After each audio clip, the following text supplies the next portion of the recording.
Welcome বন্ধুরা, আমি broccoli দিয়ে রুই মাছের কারি তৈরি করছি। আপনারা স্কিপ না করে দেখতে থাকুন। দেখুন আমি কীভাবে বানাচ্ছি। অবশ্যই আপনারা ঘরে এইভাবে তৈরি করবেন। এখানে আমি একটা বাটিতে জল গরম করতে দিয়েছি, আর কিছুটা ব্রোকলি, আমি একটা মাঝারি সাইজের ব্রোকলি টুকরো করে কেটে নিয়েছি, ওখানে লবণ দিয়ে আমি ওটা সেদ্ধ করতে দিয়েছি।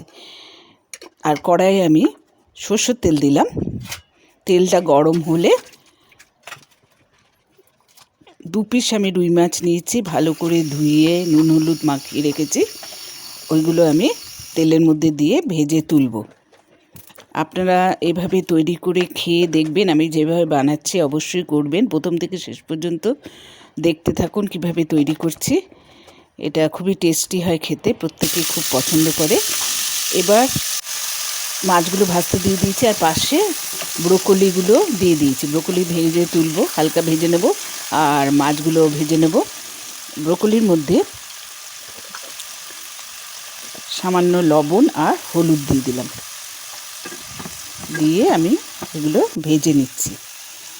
আর এখানে আমি জিরে গুঁড়ো, হলুদ, ধনে গুঁড়ো, কাশ্মীরি লঙ্কা গুঁড়ো আর কিছুটা আদা জলে গুলে নিচ্ছি।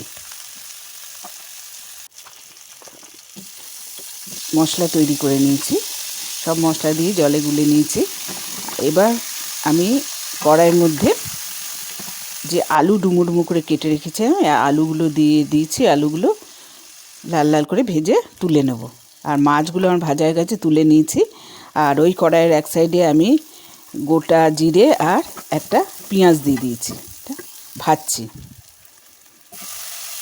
তারপরে একটা টমেটো আর 4টে কাঁচা লঙ্কা চিড়ে দিয়ে দিয়েছি। সব ভালো করে আমি মিশিয়ে দিচ্ছি। আর ওই মশলাটা যেটা গুলে রেখেছিলাম, সেই মশলাটা আমি এর মধ্যে দিয়ে দিলাম।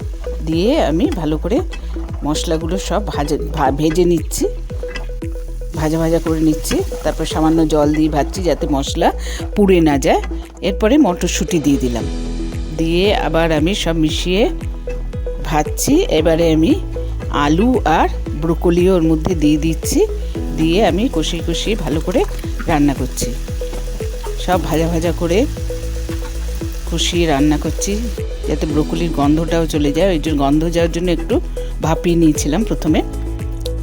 এরপরে আমি এর মধ্যে জল দিয়ে দিলাম, সামান্য জল। আর এবারে আমি লবণ দিয়ে দিলাম, স্বাদ মতো লবণ দিয়ে দিলাম। লবণটা আমি পরেই দিলাম। এবার মাছগুলো দিয়ে দিয়েছি। দেখুন মোটামুটি আমার রুই মাছ দিয়ে ব্রোকলি রান্না হয়ে গেছে। এভাবে করে দেখবেন আর সাবস্ক্রাইব করবেন। সাবস্ক্রাইব করলে অনেক নতুন রেসিপি আমার দেখতে পারবেন। এবার গরম মশলা দিয়ে দিলাম। লাইক শেয়ার করবেন আর কমেন্টে লিখে জানাবেন কেমন লাগলো। দেখুন আমার ব্রোকলি রুই মাছের কারি তৈরি হয়ে গেছে।